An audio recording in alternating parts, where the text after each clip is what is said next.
आज राज्यभरात गौराई म्हणजेच महालक्ष्मीचा सण मोठ्या उत्साहात साजरा होत आहे। मात्र नांदेडमधील मराठा आंदोलनाने या उत्सवावर परिणाम केला आहे। मराठा आरक्षणाच्या मागणीसाठी मनोज जरांगे पाटील यांच्या उपोषणाला पाठिंबा देण्यासाठी नांदेडच्या अर्धापूर तालुक्यातील उमरी गावात महिलांनी एक महत्त्वाचा निर्णय घेतला आहे।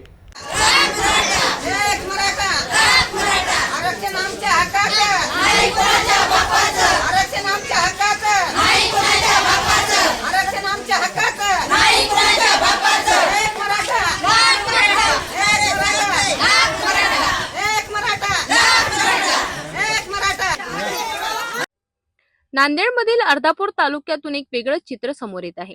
एकीकडे राज्यभरात महालक्ष्मीचा सण उत्साहात साजरा होत असताना दुसरीकडे उमरी गावातील मराठा महिलांनी यंदा हा सण साजरा न करण्याचा निर्णय घेतला आहे।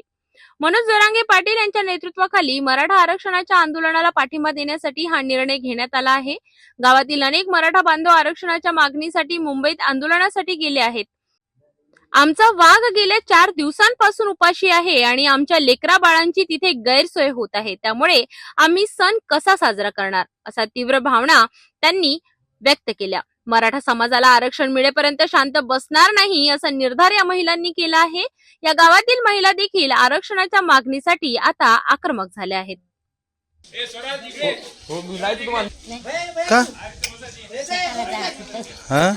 आरक्षण दिल्याशिवाय नाही आरक्षण घेतलं पाहिजे।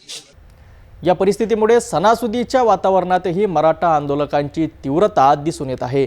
नांदेडमधील उमरी गावातील महिलांनी घेतलेला हा निर्णय मराठा समाजाच्या एकजुटीचे एक मोठं उदाहरण आहे। या आणि अशाच बातम्यांसाठी पाहत रहा सिटी न्यूज।